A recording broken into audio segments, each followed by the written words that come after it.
All right, well, here we are. Oh boy, I see people popping their heads around having a good time. You know, it must be time for the RecPoker Podcast. Well, folks, thanks for joining us. You know you're in for a treat when you hear that tune, because that's right. It's time for another week of the RecPoker Podcast. This is our weekly chats interview edition. And we also have our weekly forums edition that's all about strategy. I'm Jim Reid, your host for both. I go by Bluffsterini in the home game and at RecPoker Jim on socials. And I have the best freaking job in the world, talking poker with my friends every Monday night at 7:30 Eastern, live on YouTube. You can join us for free and win a prize just for showing up. We're going to speak to John Wasnock in just a moment. First, I want to tell you that I'm proud that we're brought to you by Running Aces. They are the official sponsor of the RecPoker Podcast. You can find out more about them at runaces.com. Most of what we do here is free. We're a largely volunteer-based organization, so we really depend on support from our sponsors and from our premium members who take part in our training material and study opportunities for only $22 a month. So you can sign up for a free account at rec.poker today. All it takes is an email address and a smile. But you know we love supporting food banks around here. So if you want to check out the perks of our premium membership, just make a donation of any amount to your local food bank, send us the receipt, and we'll happily send you your first month of premium for free as a way of saying thanks for helping out your fellow humans. Now, I just want to say, before I introduce you to some other fellow humans that are awesome people, we talk about 7:30 Eastern live on YouTube is when we're meeting here for the podcast every week. But starting on September 15th, we're moving to 9 p.m. Eastern, 90 minutes later. So just flagging that early. Starting in mid-September on the 15th, we're going to be starting a little later. And we have some other cool, fun little tweaks and changes and upgrades coming up. So stay tuned for that. All right, now, you got used to hearing my voice because they let me host the show on Mondays, but I'm only one man, and it takes a crew to make all the magic happen around here. We call our leadership panel the RECing Crew. If you want to learn more about me or the rest of the RECing Crew, go to rec.poker/crew, or just listen up because you can meet a few of them right here tonight on the show. It's not just me. We've got Chris Jones, John Somsky, Lorianne Persinger, and invisible producer Rob Gardner, and we're going to be talking to John Wasnock in just a moment. First, I want to just catch up with some of the gang here. I've got big news. Mrs. Bluffsterini and I made an offer on a house here in Coburg. It has been accepted. And so we have 30 days to get our house that we currently live in into shape and put some lick and spittle on it. I don't know. Dress it up a little bit. See if we can get someone in here. So yeah, if anyone has ever thought about moving to Coburg, Ontario, now is a great time to do it. And I've got the perfect place that you would fall in love with, I promise. What about you, Chris Jones? Are you moving as well?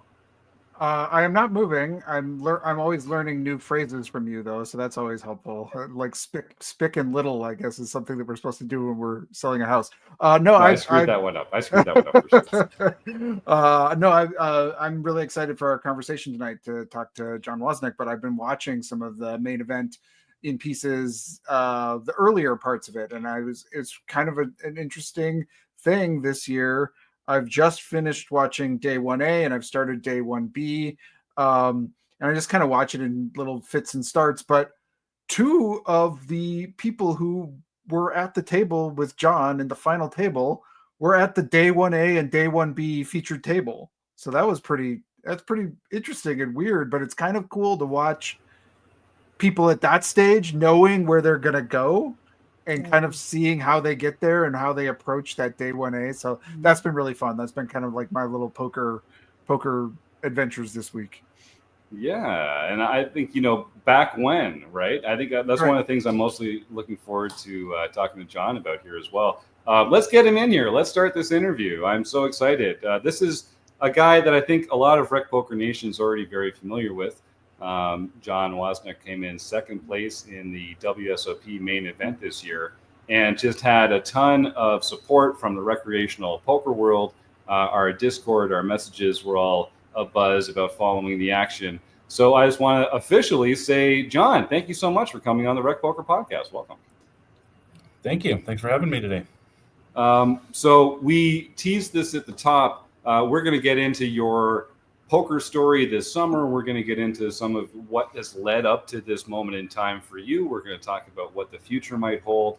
But first, I like to set our guests up in a way that they can kind of explain their own place in the world here. So my first question to you is, how would you define your own role in the poker world today?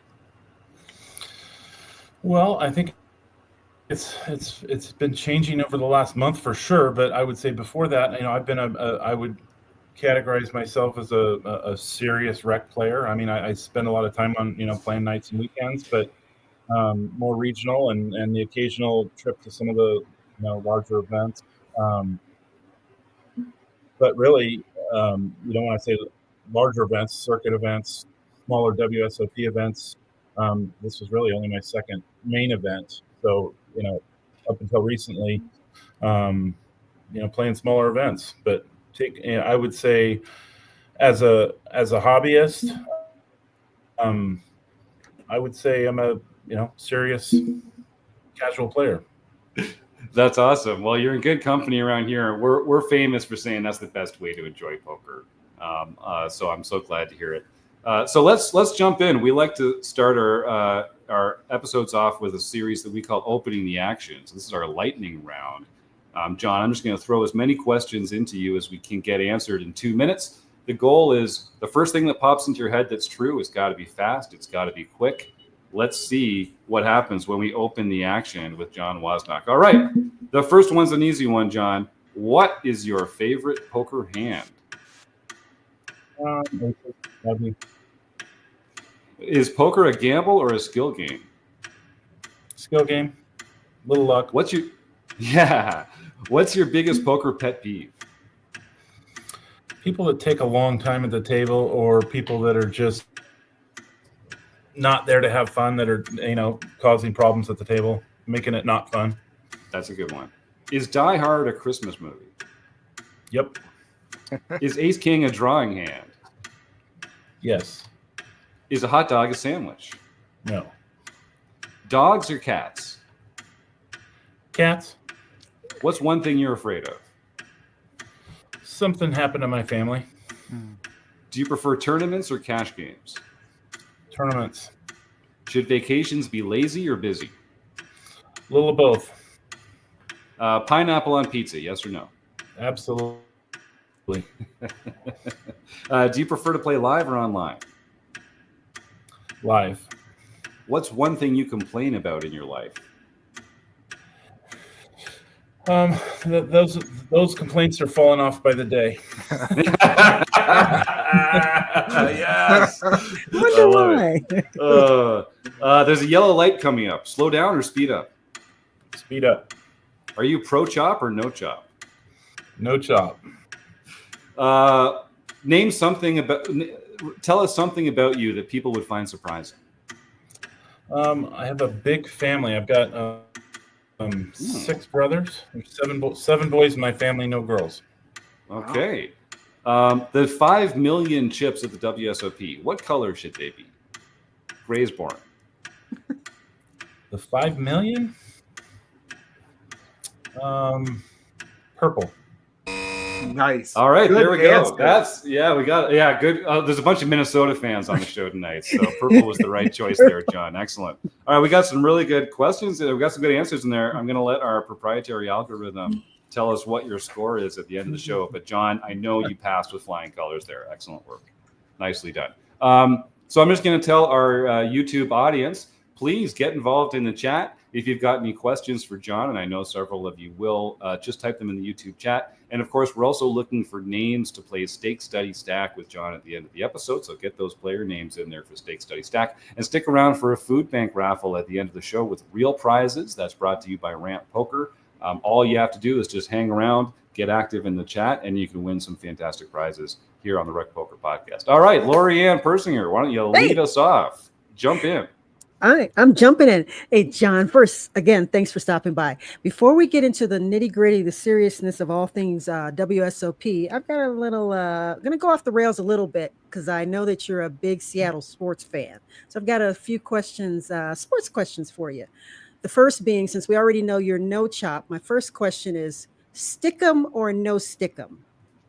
That's going to go back to Bolitnikoff days, if you're a true Seattle sports fan. Oh, throwing down the gauntlet. Not sure I have a strong opinion on that one. Okay. You don't need to. This is just all fun, not serious. Not as serious as the test that Jim just gave you. Yeah, that's right. But no, this next question is very serious, though. Should they have handed the ball off to Marshawn Lynch? Oh my gosh, that's too soon. Too soon. Yeah, that's still a painful one, but absolutely. I concur on that one. And do you have any feelings about Ichiro's recent Major League Baseball Hall of Fame induction? He's my second all-time favorite player behind Derek Jeter. What a great speech he gave. He's just a true class act, all around on the field and off the field. And I've been down to spring training the last several years, and what's great to see is he's the first one out in his uniform warming up with the team. And how many teams get to have a Hall of Famer hitting balls to the outfilders in warm-ups for spring training? It's really he's out there mixing it up as a coach and as a player still. That's really cool. Now I like him even more. So Now back to all things WSOP. Yeah, that's right. John Somsky, why don't you jump in? Yeah. So do you go to the WSOP every year, and do you have like a time frame that you want to go every year? So in the past, I would say, 12 or 15 years, I've been down there most years for, I would say, a long weekend, 6 days, and played in one or two events each of those years. And those have typically been, the 1500s or the, thousands, some, 777, 600 ultra stack. I did play the main event once about 10 years ago.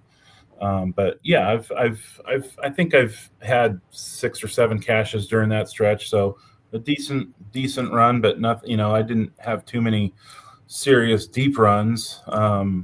Last year was probably my deepest run. In the 600 ultra, out of about 6,000 people or so, I got 29th. And what did you do to prepare for this year's WSOP? So I've been playing a lot more, I would say more tournaments over the last 6 to 12 months, and really kind of breaking through and having some successes in finishing some tournaments. I've had 3 wins in the last 6 months, made another final table in a circuit event. And once I started having that success, I started, getting a little bit more confidence and really started thinking about making the main a priority this year. I wasn't sure if work was going to be, if I was going to be able to, get the time off of work. That was my biggest concern. But I had blocked off 10 days, a room for 10 days about 4 or 5 months before the main, hoping that I'd be able to.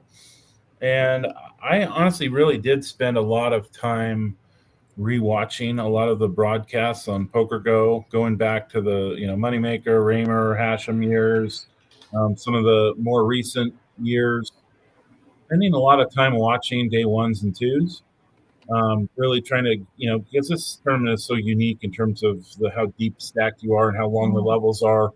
I wanted to get a sense of what that betting would feel like early on in the tournament. I spent a lot of time watching and listening to the announcers over the last 4 or 5 months. And the WSOP main event it's one that over the last 25 years I've watched every minute of every episode, and I've always been a huge WSOP fan, going back when it was on ESPN, and so it's a pretty surreal experience to actually be up there. Yeah, and I mean, so especially as a fan, as a particular fan of WSOP, I mean, you'd already had, as you kind of mentioned, you'd had quite a successful year already with a couple firsts, and how did that affect your expectations now that you're coming down to this kind of flagship series? What were how are you feeling about like what the summer might be like? Yeah, so I played the main once about 10 years ago and flamed out on day 2, and I would say that year, that was a big step up for me at that point, and it was kind of a bucket list thing, and I was probably playing a little scared the first day, just wanting the experience to last. And played a few hands a different than I would have now, just given more experience. But this was the only tournament that I played in this summer. I only made it down for the main. I had, planned 10 days, and I was looking at my schedule, and, I had backup plans if I were to bust on day 1 or 2. There was 3 or 4 other tournaments that I was going to jump into, and fortunately I didn't have to. That's awesome. That's awesome. So you saved a little money is what you're saying. No. Yeah, speaking of which, Lorianne, why don't you jump into the next one? Thanks, Jim. I'm just curious. I assume your life has changed just a little bit, and obviously for the better. What's going to be different about your life now that you've had these big scores? And have you done any big splurges or anything? Well, I've been working at the same job for 28 years, and the biggest change that has come out of this is I am now officially retired. Yeah. Let's go.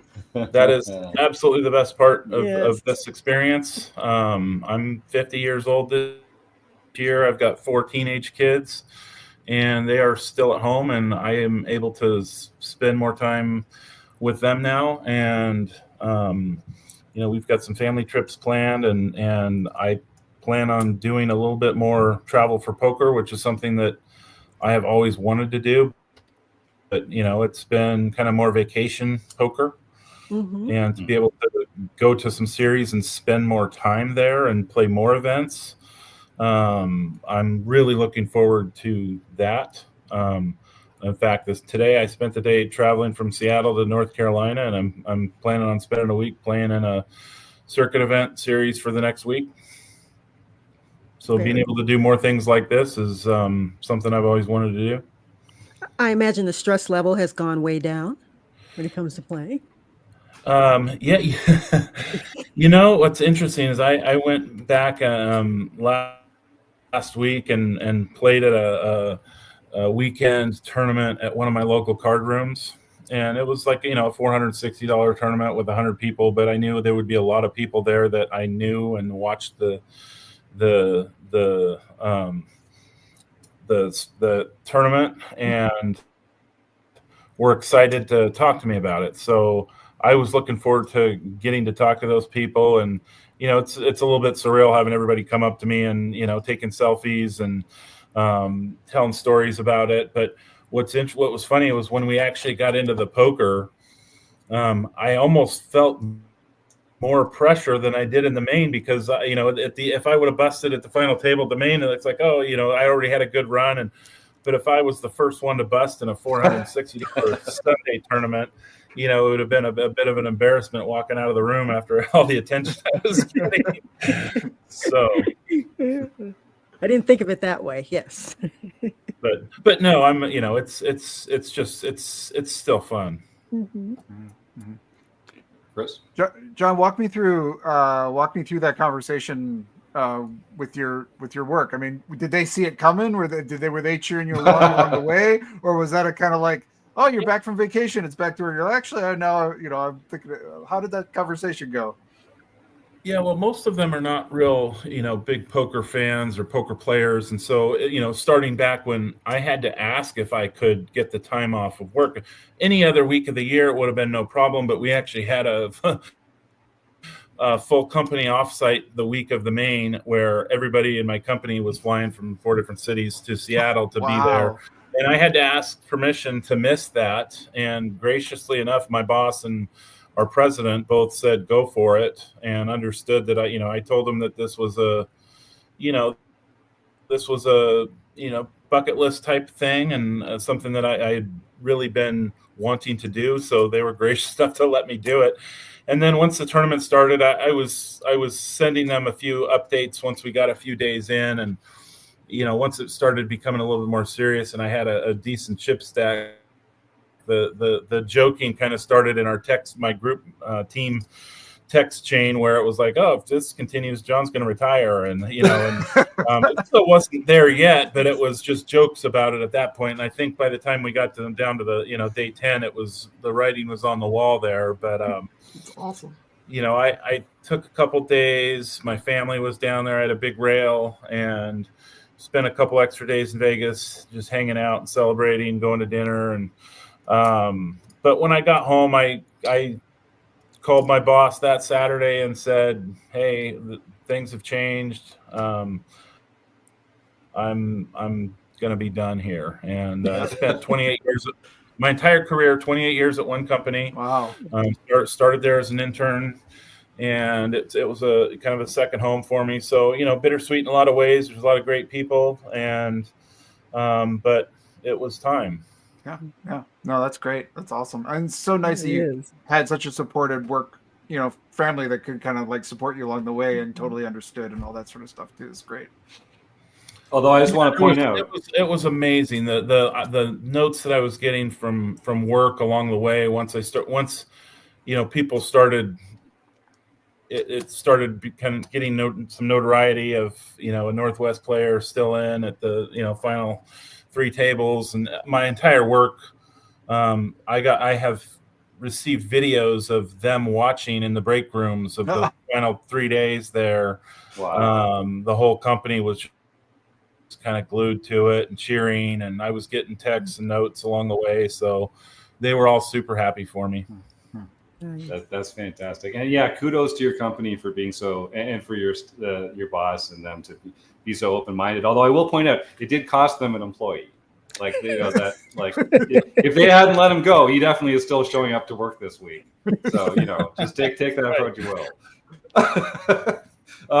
So we're already getting some great questions in the YouTube chat. I just want to remind our chatters, get questions in there. Stick around for our raffle at the end. We're going to be. There's also some ways you can support RecPoker through the YouTube chat by a super sticky or a super comment or a super something. We share a portion of those donations with a food bank, and the donations this month will go to the Second Harvest Heartland Food Bank in Minnesota. So do get involved. Of course, you can also find out more about our other causes that we support at rec.poker/support, and also some great ways to help us out without buying us a cup of coffee at all. And of course, check out our Patreon, where for $10 a month, you can get all our training videos downloaded to your phone, just like an audio podcast. So if $22 a month for a premium is out of your reach, give that $10 Patreon tier a try. That would really help us out a lot. So we've got some comments in here already. First of all, a bunch of congratulations on the retirement. That's fantastic, John. I knew we'd have some people cheering you on for that. This one's from Tina, and this actually reminds me, Scott Lum, who's a RECing Crew member, who actually approached you and asked if you would come on the show. He's kind of from your neck of the woods, and it sounds like Tina is as well. She says, "John, where do you play in the Seattle area now? I moved to Vegas from there, and most of the places I used to play are gone." Yeah, it's been tough in the Northwest. I live just outside of Seattle, and all of the big card rooms, which were mostly in Indian casinos, started closing down in COVID and before. So the Muckleshoot, Squamish, Tulalip, they all had decent tournament series, and they all closed. So there's a couple of card rooms in the area that will do kind of there's tournament every day, but they're mostly pretty small. And I would go play in the Tuesday night, Thursday night, $100 tournaments after work for something to do. Once a month, there'd be like a 460 type tournament in those card rooms, and I'd try to make those when I could. And then casinos like the Little Creek has got a great tournament series a couple times a year, where I would try and make a point to go down there in Shelton and play down there as well. Other than that, it's I've played in the Pendleton tournament in Oregon. It's a 4-hour drive for me to Eastern Oregon. The last couple series they've had in the fall and the spring. There's another one coming up. So those are and then outside of that, again, it's an occasional trip to Vegas.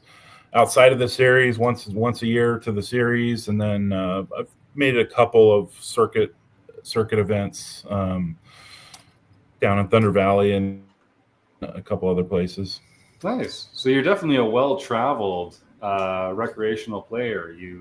It sounds like you got a lot of great options on where to go play. That's fantastic. I'm jealous. Where I'm from, there's kind of like this black hole of poker. That we finally got a poker room recently, but it's a rake trap. I don't want to give them that business. Anyway, enough about that. Great question. Comment, I guess, really from Benny the Jet in here as well, saying that he told his barista at Starbucks the other day that her tip depended on her answer as to whether a hot dog was a sandwich or not. So, Benny, I'm glad that you're bringing that energy into your everyday activities. But of course, we always love the big tips. Question from Benny, though. I'm curious if any brands or companies approached John when he made the final table. I guess like asking about patches or sponsorship or anything like that. And did anyone approach you, John? I was surprised that there actually was not. I was going into when walking in the room there when you're going in, when you're down to the final 9 and there's going to be millions of people watching. I was actually surprised that nobody did come up and ask if they wanted to throw a patch on my arm or something. But I was content to continue on with my Mariners hat and rep the local sports team. But nobody did. Yeah. A bit of a missed opportunity there, poker world. Think so. I guess we should have jumped in there. We could have got at least get a RecPoker patch on there. there. Let's Come go. on. That's all right. So let's go back a little earlier in the event there. So you've decided that the main is the one tournament that you're really interested in playing. You've booked the time off. You're down there. You're prepped. You're excited. Walk us through the beginning stages. Like what flight did you play, and where did you stay, and sort of like what was those first stages like? Yeah. So, I put a fair amount of thought into that. I had booked 10 or 11 days at the Horseshoe about 4 or 5 months prior with the hopes that I would be able to have the time off to play. And I was looking at the different days and decided that day 1C would be the one for me. And for a couple of reasons, you do kind of shrink that length of the tournament by not playing one or A or B, and it's a good mix of you play day 1C, then you have a day off, and then you play 2 ABC, and then you have a day off, and then you jump into day 3. So I kind of liked that rhythm on that. And was there? Take us through the day one, and you played right from the beginning, I guess. What was your table draw like in your mind? Yeah, I would say I had a pretty good table draw, and thankfully throughout the tournament I was pretty lucky to have fast play. Nobody was really stalling. Didn't have any of the kind of loud players at my tables. You're around that at tables around you, and it's a little bit distracting, but I was fortunate to not have to deal with much of that. Day one, I always look up the names, and the new WSOP Plus app makes it pretty easy to do that when you join a table. And so I would always look up their SOP records and their Hendon Mob records, and just kind of get a feel for what level of player they might be. And day one, I would say we had a pretty good table in it. There was a fair amount of action, but there wasn't anybody that was super aggressive. And I was fortunate enough to be able to double up pretty early, and really was able to kind of push some of the action. And I was playing pretty wide range of hands, and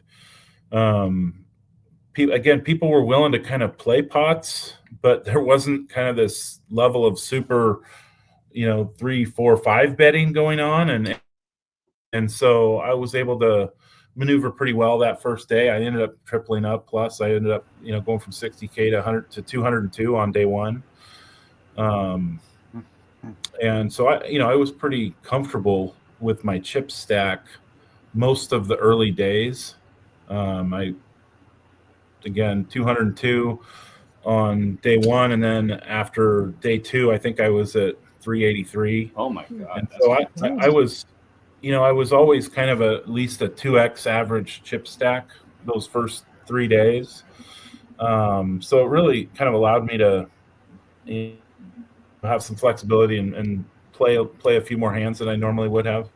So let me ask you about that, because I've never had that experience of being over average. But in a tournament like the main event in particular, how do you deviate from your normal play? Like you're saying, okay, I was deeper, I've covered all the players, like it allowed me to kind of like open up a little bit. Does it mean that you're playing hands that are just like a couple pips worse than you would normally? Does it mean that you're like raising with semi bluffs more post flop? Like what does it mean?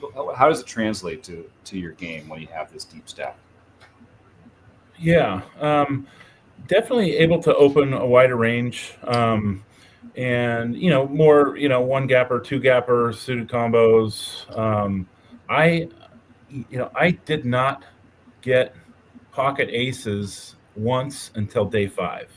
Mm-hmm. Mm-hmm. And I had very few real premium high pairs that I won big pots with. I honestly was winning a lot of pots with straights with low cards, flushes with low cards, a few sets along the way with medium pairs, and just the main, is such a different tournament in as far as how deep you are and how long the levels are.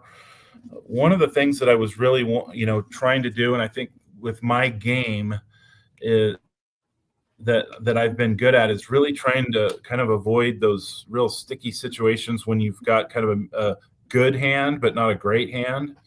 And when you're thinking about re-raising somebody or raising somebody, picking hands that you're not going to get put in those spots.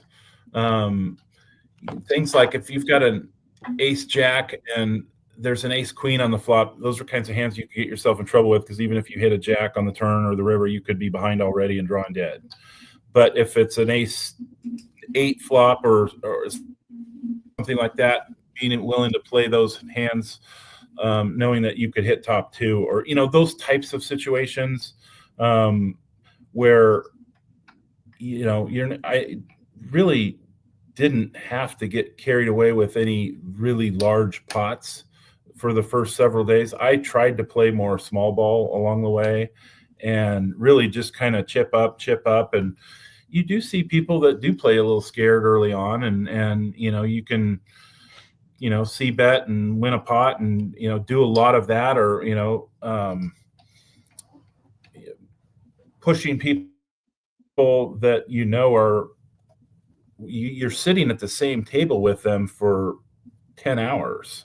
You do, we actually did have maybe 4 or 5 busts on day 1, which is an abnormally high amount of busts. So we had a fair amount of chips at our table. So yeah. Lorianne. Thanks. So keep in touch. It seems like for most of the tournament, you were in a good spot chips wise. And I did watch, like I said, I was following along, living vicariously through everybody playing, because I've never played the main event. Hopefully one day. But I did notice, and I can't remember if it was exactly at 17 players, or I just know when it was around the last 2 tables of 18, you were either the short stack or short stacked. I can't remember with 17 left. So after pretty much having a chip stack for a good portion of the tournament, what was it like in that spot for you mentally, emotionally, to suddenly be a short stack or the short stack of that part of the tournament? It's a great question. And it was, I did have quite a bit of a roller coaster throughout, even though I was fairly comfortable. The first 4 days, I don't think I got all in until day 5. And I got down to maybe 10 bigs in day 5. And I remember one hand on the button where I had it folded around to me and I had king 10 and I shoved just to hope to steal the blinds. And they both folded, and they both told me they had ace X suited, but ace 6, ace 8 suited, and both folded because, I had enough chips to get it through. Mm-hmm. But I was not all in and behind until day 6, where I was on the feature table for the first time. And I did get it all. I shoved with pocket jacks when I probably had 14 or 15 big blinds to a raise, and got called by pocket aces and hit an ace on the flop. And that was the only time until the last hand of the tournament that I was all in and behind.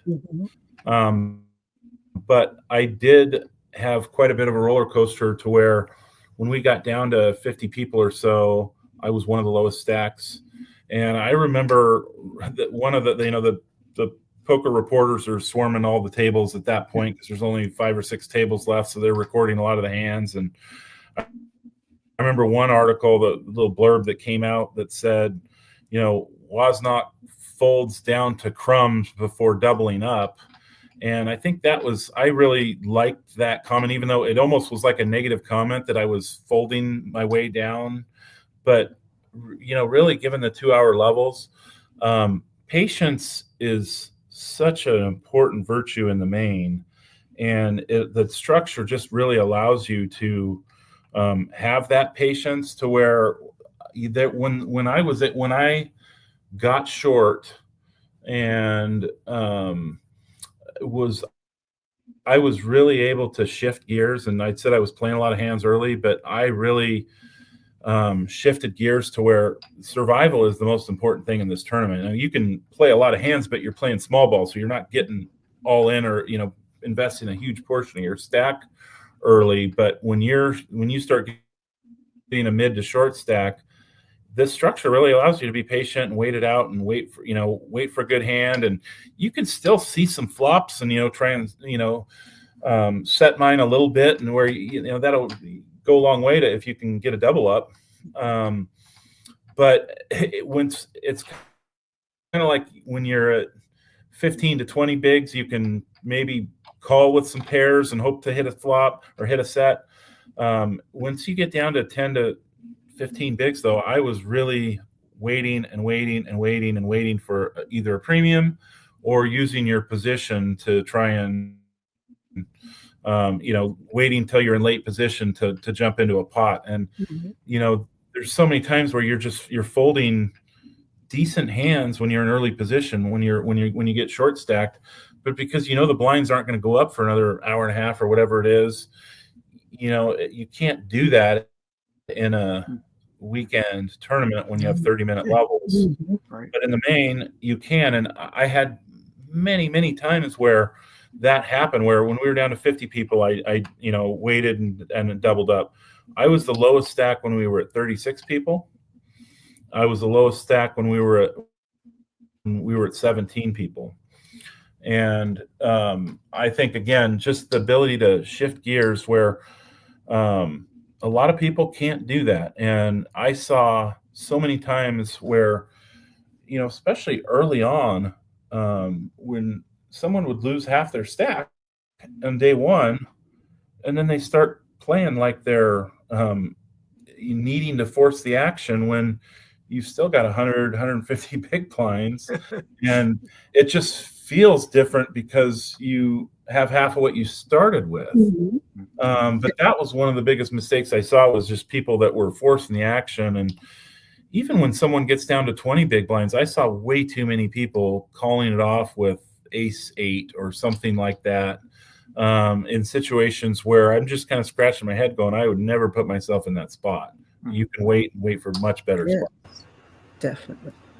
Thank you. And like you said, it is interesting how people suddenly think they're short when they lose half their stack, not looking at how many big blinds that you have. Like you said, if you got 100 big blinds, yeah, it sucks that you lost half your stack in the main event. But I mean, that's still a lot of chips, especially like you said, with that structure. It's a marathon. It's a marathon. Yeah. And you got to play it like that. Now, you mentioned sort of like some mistakes that you saw people making, calling down too light or getting frisky when it's really not called for. What other kind of mistakes did you notice that would make you think, oh, this is a less experienced player? Like for other less experienced players like our audience, what are some of the sort of giveaways or errors that they're making in these spots? I think A big one, especially on day 1 and 2, is just overplaying their hands. I mean, someone gets a big pair and they get married to it, and it's, as soon as somebody else starts putting pressure on in those situations, I tend to really try to slow down and just try and get to showdown if I can. But you got to be willing to give it up if it's still just one pair, and you see a lot of people playing pots that are way too big in those situations. And then I think one of the other things that I noticed was, I mean, this tournament it's such a grueling grind. It's mentally exhausting, physically exhausting, emotionally exhausting.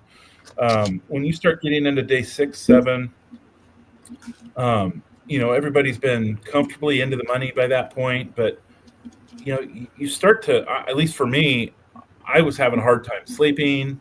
I was getting tired at the tables, and you really have to force yourself to just go, no, I can't. This is too important. And, get up and walk around the table, jump around a little bit, get some caffeine or something. Because there was times before the dinner breaks where I was just finding myself getting, really tired. And I think that I did see that people were playing differently in some of those situations to where it's just kind of got to people, the grind. Yeah, I believe it. It's definitely an element of it. That fatigue is a factor, especially at the end of some of those long days, no doubt. We've got a couple questions in here from Joseph Walton talking about some key hands. We're going to get into that a little bit. And we've already answered Eric Anderson about the first time you went all in and how often you were all in. We've got one from Benny the Jet asking, was this the first time you'd cashed the main event? Yeah, I had only played once before, and my prior was, I think it was 2014 or 2015, and I think I made it halfway through day 2 in that one. So now you're in this. Was there a point? At what point in the tournament where you were like, oh damn, this is really happening? So you make the money, the pay jumps are coming, and then they're coming slower and slower as it takes more people, more time for people to bust. When was that moment where you were like, I could go deep in this? Yeah, well,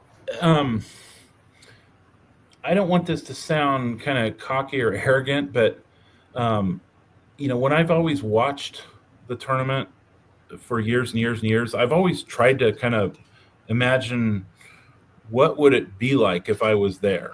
And, just trying to imagine and putting yourself in that situation mentally even in different specific situations of, okay, what if I was down to the final 200 and I had an average chip stack, and kind of looking at what the pay jumps look like at that point and what it would feel like to kind of have an average chip stack, and start looking, okay, well, so if I'm at 200, what does 100th pay if I'm average? And then, obviously you're hoping for more and you're just still playing your game, but what would it feel like if I was down to 27 and I had an average chip stack, and, looking at what those pay jumps would be.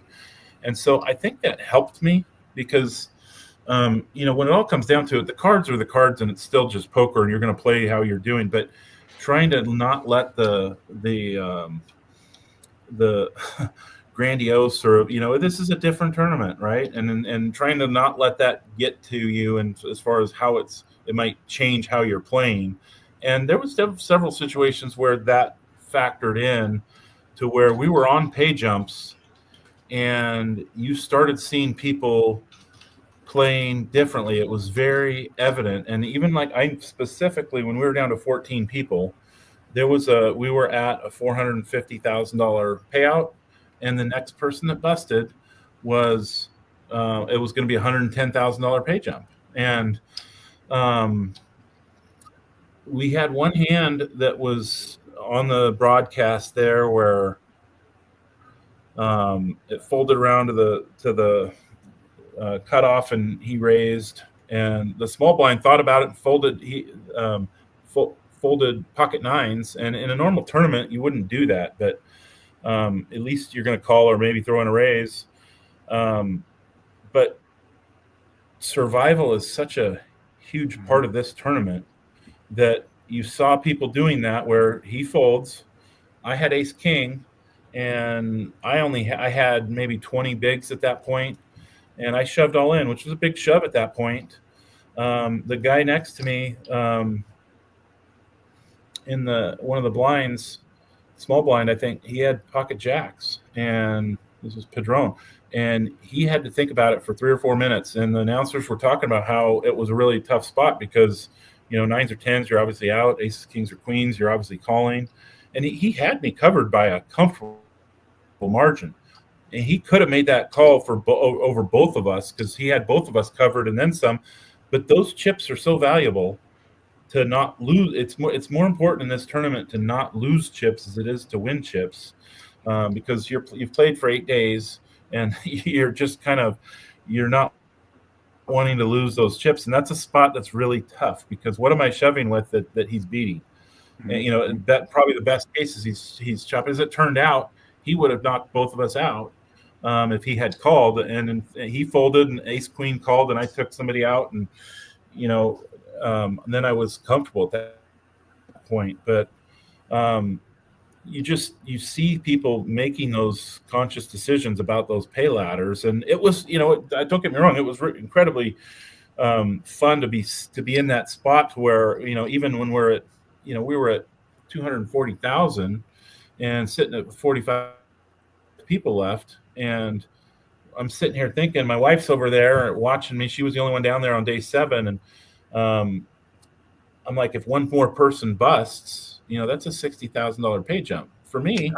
And that was more than I had ever made in one tournament. And so, you try to not let that impact you, but at the same time, for me, it was just incredibly fun. I was just having a blast with it, and so I was enjoying the ride. And but I think having put myself in those situations kind of mentally along the way, even though I hadn't really been there, really did help. I kind of want to follow up on this, because you mentioned your wife. I was watching the coverage. She had a really lovely interview with Jeff Platt during the run. And as you're kind of, I think it was on day 7 that he interviewed her. So you're kind of getting down to it. You're not, there's still a day left to get to the final table, but I think he asked her something like, well, how nervous is he? And she said, well, he's not really nervous. He's just kind of enjoying the moment. And I wonder if you can just kind of walk me through that. Is that accurate, first of all? And then, what is it that goes into this is the biggest tournament, as you just mentioned, a pay ladder is bigger than you've ever won in any other tournament in your life. So this is a big deal. This is like a biggest spot of your poker life. How did that not kind of catch up with you in the moment? Well, I think for me, that's the way I've always played poker, even on the smaller scales, and you see it in every tournament where, you're halfway through the tournament and 2 people are all in and one person hits a river card and they jump up and scream yes. And you're just like, you're looking across the room and it's like, we're not even close to the money yet. And you're seeing people just experiencing these emotional highs and lows. And I've really never been like that. I've always, once the cards are in or the money's in and the cards are going to fall out how they are, you get sucked out on the river. I've always been able to just go nice hand and get up and leave without, being too high or too low. And so, that's just been something always been in my personality or my game, that I'm able to just kind of maintain an even keel at poker and, really just kind of have fun with it and not get too up or too down. Now it was underneath, there was when that's going on, it's not like I don't care. There's I've got this strong drive that I want to win, but I don't really show that. I'm not one to jump up and high five people when I win, even when I, first place when I won a tournament. When it's more just kind of relief. And now, I will say, the main is a different entity and a whole different ball game. And you watch it on TV, and you get into the Thunderdome up on stage there, and it's a spectator sport, right? And so once we got to that point, it changes in that you've got the fans and you've got the rail, and I really wanted my rail to be loud and cheering and probably doing that for me, because I'm not one to fist pump and jump around when I win a pot. So that was the coolest thing for me, was to having so many of my friends and family fly down and be there, chant my name while I'm staying calm. And I think somebody interviewed me once, how are you able to maintain that? And my response was, it's just like any other tournament, just with more zeros on the end. And to some degree, it's kind of true. The cards are what the cards are, and you're going to play it the same way. But don't get me wrong, I'm fully aware of how grandiose this experience was, and how lucky I was to be able to have this run in this tournament, and just feel super fortunate. What somebody came to you and said, "Hey, I'm thinking of playing the main next year." What kind of advice would you have for them? Especially if they're a first timer, what kind of advice would you have for a first time main event player? Yeah, well, I mean, my first advice going in is to go for it. I mean, and not everybody's going to be in that situation to be able to do that, but my advice would be, plan ahead, make it happen. If this is a bucket list thing for you, it's such a fun poker tournament. One of the coolest things is, again, with the WSOP Plus app, you look down and you can see where everybody's from at your table. And almost every day I would sit down and look at my table, and there would be at least 5 or 6 different flags at my table. And so it's such an international tournament, to where you can sit down and talk to people from everywhere around the entire world. And so from that standpoint, it's a cool experience. And $10,000 is a lot of money for most people. But plan ahead. Do things like, I know a lot of groups have poker series where the winner gets a buy-in, and it makes it fun for everybody to have somebody to follow along. Set something up like that. So just kind of, first thing is just make it happen. And even if it's just one time in your life, if you're a poker fan, you got to do it at some point. Yeah. And I'm 50. I didn't, I see a lot of the 21-year-olds, 22-year-olds, and I probably could have stretched and made it happen earlier in my career, but trying to be smart about it and playing, getting my, scratching that itch by playing some of the other tournaments, which are just cool and fun as well. But it was time. It was don't wait too long. Life is short. Love it. That's great. We've got a bunch of good questions here from YouTube. I just want to give our YouTube audience one more chance to get involved here. Start typing the words food bank into the YouTube chat right now, and you'll be entered into our raffle at the end of the show to win a fantastic prize. We like to support food banks around here. It's kind of a difficult time in the world for a lot of people right now. And just like we try and remove the stigma from people being recreational poker players, we also try and remove the stigma from people just accepting help when you need some help. And going to a local food bank is a great way to help supporting a local food bank is a great way to help people in your neighborhood, people or your community who you might not even know need a little extra help from time to time. So one thing that we're going to do is we always give ourselves an opportunity to donate to a local food bank here as part of our raffle. And for you, all you need to do is just type the words food bank into the YouTube chat, because that gives me an excuse to say food bank, food bank, food bank about 30 times over the course of the show. And we're all kind of doing our little part together. So get that in there. And if you're listening at home, I'd say just press pause on the show, pull out your smartphone and Google food banks near me. and you'll find a fantastic organization that can benefit from a few dollars out of your pocket, a few hours of volunteer time from your week, or some non-perishable food items from your pantry. And of course, in the month of August, again, we are proud to be supporting the Second Harvest Heartland Food Pantry in this great state of Minnesota. All right, so we've got some good questions coming here from the YouTube chat, John, and thank you. This has been a really fun interview so far. I really appreciate you taking this behind the curtain and sharing your thought process about some of this stuff. This is outstanding. One from Benny the Jet says, does John have any poker travel plans coming up? Any series or festivals he wants to hit up now that he has a bit more free time? And Benny makes a pitch for the Irish Poker Open, saying it seems like it's right up your alley. And John, I got to co-sign that one, man. Put that on your new bucket list. But what have you been dreaming about lately? Yeah, I've been kind of focused more on the near term for now. The first thing we did is I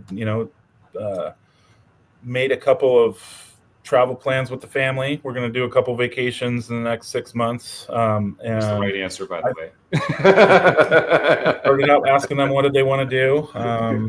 So we've got a cruise planned in December, and we're going to do a trip to Hawaii in the fall. And then, like I said before, it's always been kind of a dream of mine to be able to travel and play more poker and be able to stay at a place and spend more than, do more than just one or two tournaments.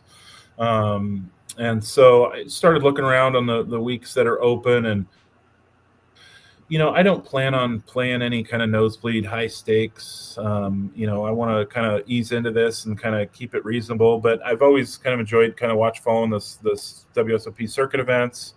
I've never played in any of the WPT events, and so I'm looking at kind of those calendars over the next 6 months, and I'm looking to fill in some of my free time with some trips there. I just flew out to North Carolina today to play in a Cherokee circuit event for the next week, and this was a last minute decision last Thursday. I'm looking at my calendar going, there's nothing going on next week, and I'm just going to go do it.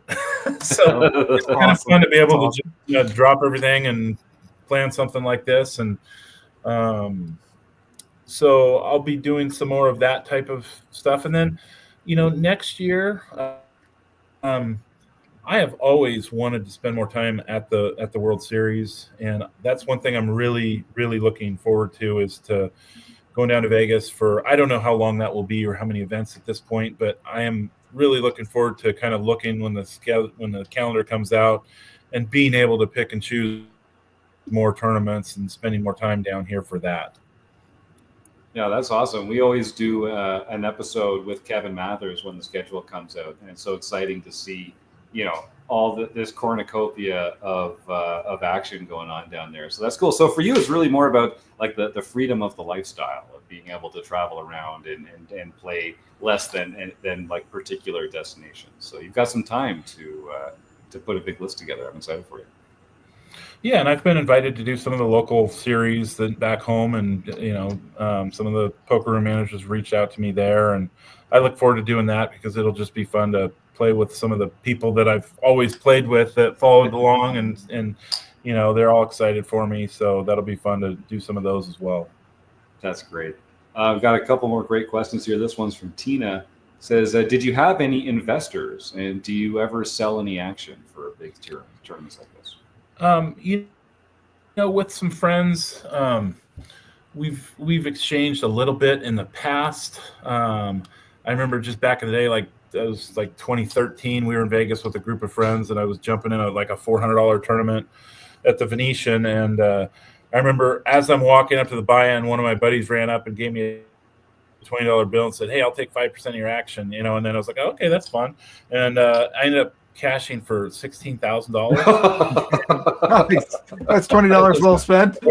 And it was less fun to have to pony over $800 for that, but it's a story we've all told. And so a little of that, I would say, when I played the main last time, I did have a friend buy half of my action, and that's probably the only other time that I've done that.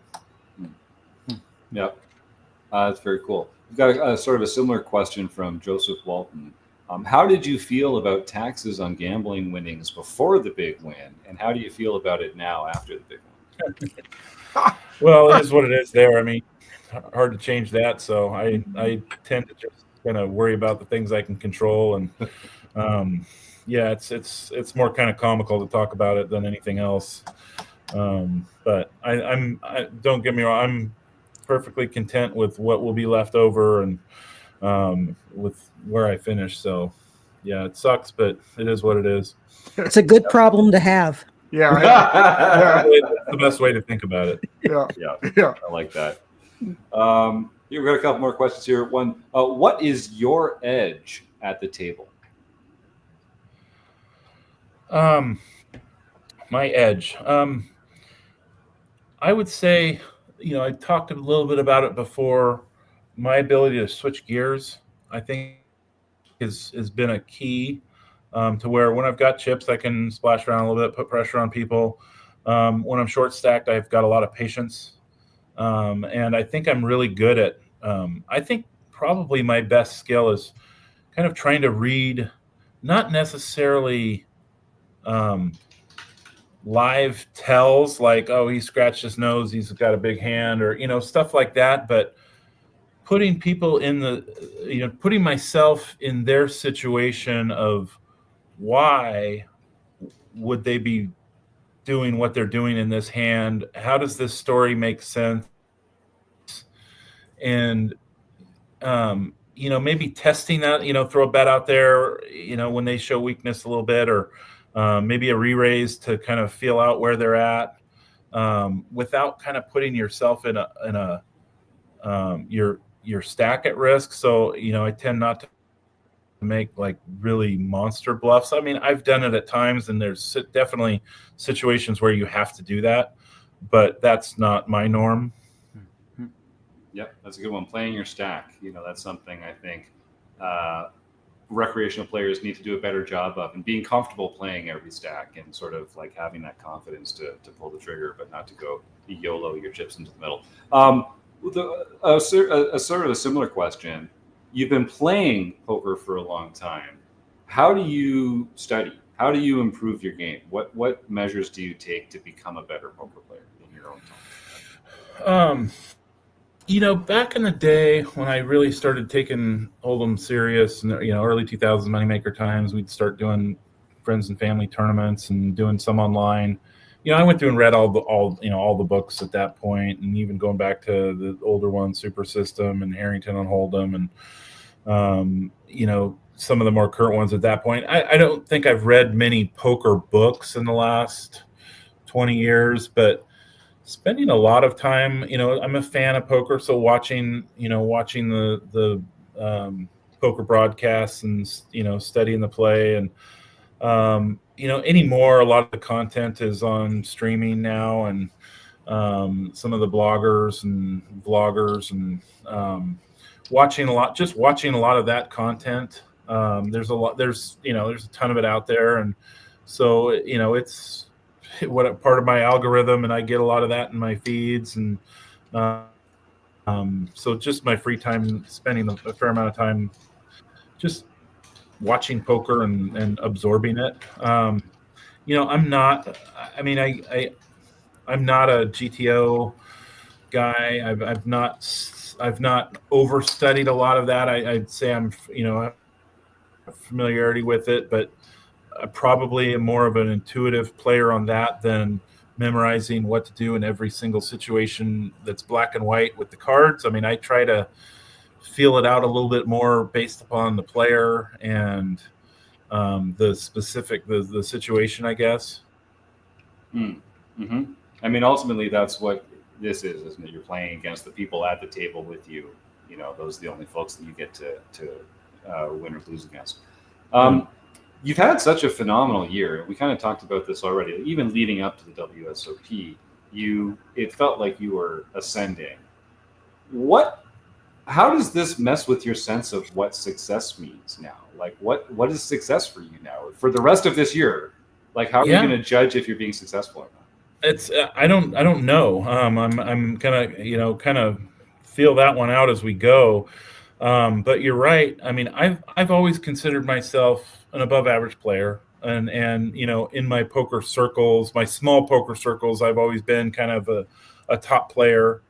Um, and then in the local rooms, I've always been a winning player. And you look at my poker resume, that's the stuff that's reported, which is not all of it, but the stuff that's on Hand and Mob. I've had a fair amount of final tables in smaller 400, 600, events, and some cashes and some of the WSOP stuff. And so I've kind of been in those spots a lot. But yeah, this year has been a lot different in terms of, making more deep runs, final tables, and, having 3 wins to be able to just close the door. That really did give me a lot of confidence in shorthanded play. And not everybody gets to do a lot of shorthanded play when you're doing tournaments. I mean, it's hard to get in the top 3, top 2 and winning a tournament. And so actually going through some of those, and, the tournament that I played in Pendleton was a real confidence booster, because I kind of moved into the chip lead about 50 people left and had the chip lead until about 5 left, and then it was just a marathon. We had a 6-hour final table, and we played an hour heads up in that tournament, and battling somebody else that didn't want to play big pots because he was a pro and he thought he was better than me, which, looking at the experience at that point, his opinion, he had a reason to believe that. He had a lot of success, and battling somebody that was really good heads up for an hour and coming out on top really gave me a lot of confidence. And so even when we got heads up against Mizrachi, I was 5-1 chip dog, but I went into that pretty confident. And, I knew that it was going to take a long shot, and, the cards were going to have to fall out. But just the way I felt about it, I didn't come into that feeling overwhelmed, or I thought, I still got a shot if things work out. And, he's a great player, and, he caught some cards along the way, but man, to be a chip leader as long as he was in that tournament, you got to get there first, and, you get there more times to have those opportunities. He played really well, and he played really well heads up against me. And I was a little bit surprised that he shifted gears and was really able to play more small ball against me, because his persona is he's going to push and jam and shove. And, I was trying to trap a little bit. When I hit a big hand, I was checking, as you see, and that was intentional because I was thinking he would try to shove me off if he sensed some weakness, and he didn't. He really came at it with a good game plan to play small ball as well. And when he did bet, he had it. So I'll give him all the credit for that. He had a good game plan, and it was unfortunate that I didn't take him out when I could have, when we were down to 7. That's a whole nother story. That's right. Well, we'll have you back. We'll have you back on the show sometime next year. We can talk about that and some other hidden gems that have taken some time to reveal themselves to you. We've got one more question here. Actually, well, first I'm going to take a little segue to mention our heads up bracket style series that we do here every 3 months, because you mentioned how hard it is to get hands in shorthanded as tournament players. I just had I got to give John Somsky the shout out here, because he runs this quarterly heads up bracket as tournaments. The next one is on the 3rd Saturday of September at 2:00 Eastern. And it's we do it every 3 months. We get together, we battle out a ladder heads up, and the winner goes on to play in Marek Madness, which is our March Madness style bracket tournament we do every year. And it's just because it's hard to get that practice in. Sorry, John. You can say something. Well, I just wanted to say we really need to remember to give Taylor Moss credit, because he was the one who came up with Marek Madness. That's true. And I wouldn't be doing the heads up tournaments if he hadn't done that. So it really should be Taylor Moss who gets all the credit there. All right. Well, then not a problem for Taylor accepting all the credit, so that'll be just fine. John, our last question here. You kind of mentioned earlier getting a kick out of this when you got home, but you're getting recognized now by other players. And Are you bumping into people that are like they're anxious to play pots against you? Is there like you're part of the lore now? I think. Yeah, I mean, I've only played a couple of tournaments since I've taken some time off, and just the tournaments that I have played have been, fairly small. But yeah, you get it. I was wondering how it would play out on that, and that I think that you'll get some people that do kind of shy away and like they're just going to fold when they see you're in the pot. And then you're going to get people that want a story and they want to like beat somebody that they know and like so I think I'll have to be aware of that going forward and try and kind of feel out early what type of player they are in that situation, because I think it is going to be a real thing for a little while. I mean, yeah, we'll see. No, but you're Johnny Chan now, so this is sorry, John, I don't remember. Like this is the moment that we're all looking for, right? I think that's going to be a thing. Thank you. That was my question. I was curious. Yeah. So thank you for answering that. I was hard to believe that that's going to be a thing, but I'll take it. Again, a good thing. John. Yes, it's a good thing. And I just want to say again, I said this as we were getting on the air earlier, but like. Everyone here, we're so happy for you, man. Like we're just so pleased that you've been on this journey, that you've had this success. We got a comment in the YouTube chat. Great guy, great interview. Yeah, you said it, Jade and Jewel. Like John's an easy guy to root for, and it's been great seeing this, seeing your energy and your spirit carrying you through here. And so it's a wonderful experience to be able to just come along on your journey, and this has been a lot of fun. Let's round this out with Stake, Study, Stack. So, folks, you still got a little more time to get the words food bank into the YouTube chat. We're going to close out the interview in just a moment, but we have to play Stake, Study, Stack with our man, John Wasnock. So, John, we're going to give you 3 names. This is like Kiss, Marry, Kill when you were a kid. You have to choose one to stake in a poker tournament or cash game, one you'd like to study with to help you improve as a player, and one you'd actually prefer to just stack them and steal all their chips right there on the felt. All right. Your 3 names are, and I know you'll know all 3 of them, Adam Hendricks, Leo Margetts, and Kenny Hallert. Stake, study, or stack? I thought Mizrachi was going to get thrown in there, and I knew where I was. No easy answers. No, we don't. We figured that was the free square, so we weren't giving you that one. Let me think about this. Okay.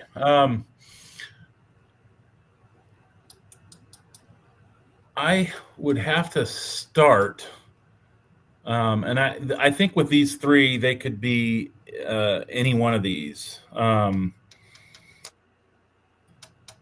But I would have to start by saying I would stake Adam Hendricks just to take him out of the other answers, because I played with him the last couple of days, and I really do respect his game quite a bit. He was one of the toughest guys that I played against, and his demeanor at the table was amazing. He was so much fun to play with, but he's a tough player, and he had a decent stack when we were playing in the final 2 tables against each other, and he was one that I did fear. And so I would have to say that I would have to stake him because I just respect his game so much after playing probably more with him than I did with the other 2. So that leaves study and what?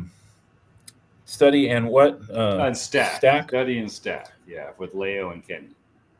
I guess I'd have to say I can't answer stack to Leo because you don't want to be that person that stacks. When it was so much fun when we got down to the final 9, and it was all hugs around the table, and just she came up and gave me the biggest, most genuine hug I've ever gotten, and I just told her, you made history. And when she lost on that river card to Kenny, as loud as that room was the whole time, it went dead silent. So I would have to say I'm gonna stay out of that one, and I wouldn't want to be the one to stack her. So I would have to say study with her, and then I guess stack Kenny, because you're going to have a story there, because he's just got such a great history in the main, and what a classy player he is. He was fun to chat with at the tables, and just given his history, he's been an amazing player. Yeah, right. Appreciate it. Good answers. We don't make it easy, John. We weren't throwing. There was a couple names we gave. No free squares. That's what we decided on. Yeah, no, I was going to stack Mizraki. I thought that was going to happen. Oh, we know. We know. So, John. Oh, yeah, we definitely knew that. Yeah. John, thank you again. This has been such a pleasure. If our listeners could do something to say thanks, or to do something nice to encourage you to keep on being a great guest and a great role model for other folks in the poker world, is there? Can folks tag you on social media somewhere, or do you have like a link tree? I don't know. You're like, I'm not a big social. No, I've never been a big social media guy. You can find me on there and send me messages, but I don't post a lot on public social media. I've got friends and family that I keep up with, but maybe that'll change. More and more people are reaching out to me, but it's not a big thing with me. Great. Well, just hope we get a chance to bump into you at the tables then. It sounds like you're going to be doing a lot of live poker over the next little while, you lucky duck. So I hope our paths get to cross at some point in the not too distant future. This has been absolutely. This has been fun. Thank you for having me. All right, John Wasnock, everybody, and maybe we'll get a chance to talk another time soon. I'm looking forward to it. We're going to get into some home game results here. Thank you, John. That was a real pleasure. Let's go from John to John. Unless there's Chris, do you have some parting thoughts? Oh, no, I was just gonna. I mean, what a great story. What a great guest. Just seems like a fantastic guy. So that was a really fun interview. Yeah, easy guy to root for. Yeah, for definitely. Sure. Yeah, I hope we have some more exciting, good news to share about John Wasnock over the next little while. He's going to give it his all, so I'm excited to see what happens. Good job, Scott.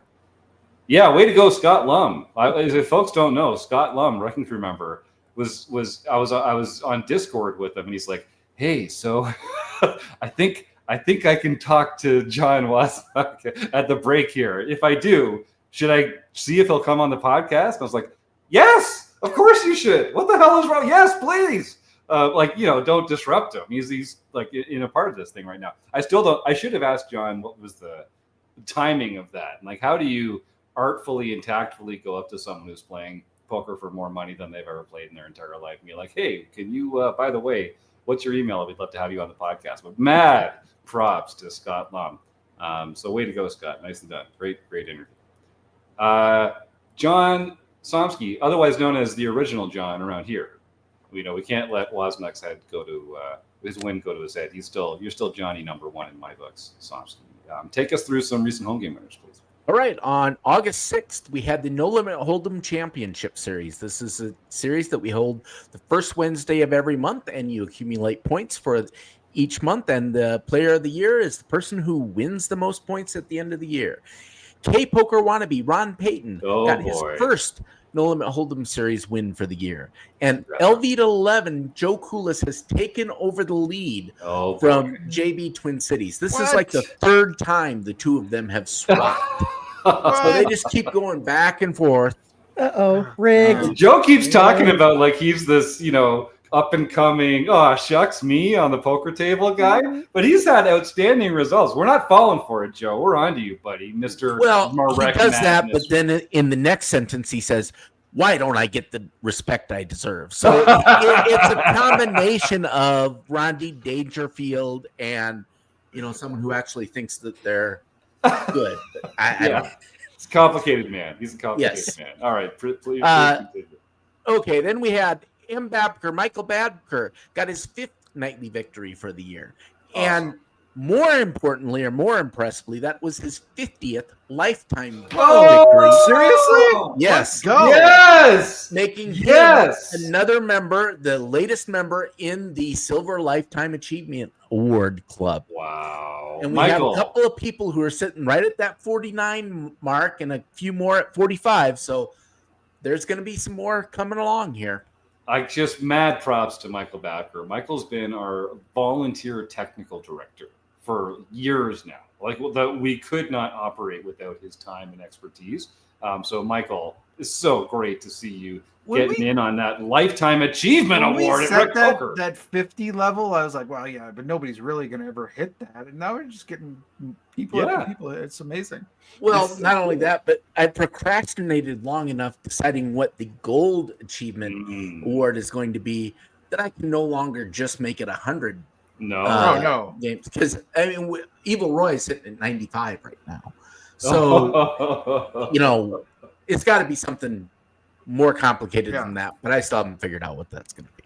And that K-Poker wannabe wants everyone to know that, tonight in 10 minutes is the monthly Tournament of Champions. Thank you, Ron, for making that clear in the YouTube chat. That's right, folks. It's Tournament of Champions tonight. I think if I remember right from when I wrote the post up, that is the one thing that has eluded him. He's won just about every other type of tournament, but he has yet to win a Tournament of Champions. All right. Very exciting. Then we have Larson's opening. George Borden got his second nightly victory for the year. 40 Hubert Sakalowski got his second nightly victory for the year. Apple of my eye, Harold Berry got his fourth nightly victory for the year. PCS 2005, Jack LaRue got his first nightly victory for the year. Ibi 884, John Ibbotson got his first international victory for the year. JCat 32, Jeff Catalano got his third international victory for the year. And a really mad guy got his second LPP victory for the year. So he can contact info@rec.poker for his free month at Learn Pro Poker. That's right. Very exciting. Yeah, send that email to info@rec.poker because the games are free, but the prizes are real. It's not just these fancy pins that you get to win, but also if you play in our Sunday tournament and win it, or if Ryan LaPlante from LPP is playing in our Sunday tournament and you knock him out, you win a free month at Learn Pro Poker as a bounty. So congratulations to our winner. Send that email. We're going to give away a fantastic prize. Speaking of fantastic prizes, I just want to point out that if you are anywhere near the Twin Cities in the beautiful state of Minnesota, on Labor Day, you're going to be able to play the Holiday Double Stack at Running Aces. That's a 10 a.m. tournament with a $200 buy-in and a $24,000 starting chip stack. We had that structure in one of the tournaments that we played at RecPoker Weekend at Running Aces the other weekend, and I do like it. We've got some room to play with that one. Look forward to that. That's on Labor Day. And let me see. I guess it's time to give away our fantastic prize and see who our food bank winner is going to be. Invisible producer Rob Gardner. Oh, yeah, I got the black and gold. I got the Pittsburgh Steelers. The Pittsburgh Steelers colored Wheel of Fame and Fortune. Hey, I know it's just the preseason, but the Pittsburgh Steelers are 1-0. Just saying. This is the Iowa Hawkeyes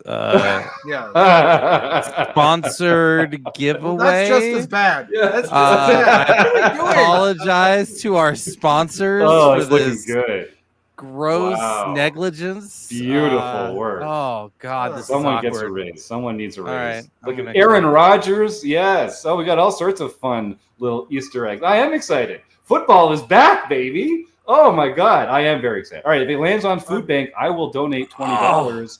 Is Joe Rafter. So close. You almost got your Aaron Rodgers. That was fun. Rob. Full points. Forgot I was muted. I was going to say, don't land on Aaron Rodgers. But yeah. Oh God. Yeah, that's going to be interesting. It's going to be an interesting season for Steelers fans. That's for sure. Joe Rafter.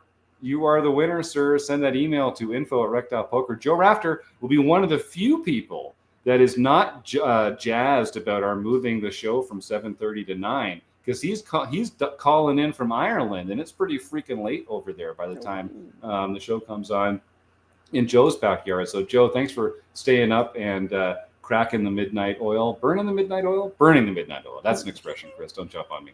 I hope that we get to keep you in our ranks even with the later start. The spit and whittle that we put on. Lick and spittle?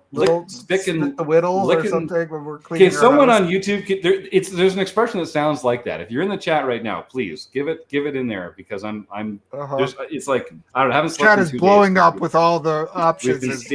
We've been staging my house for 2 days. I haven't slept. Spick and span.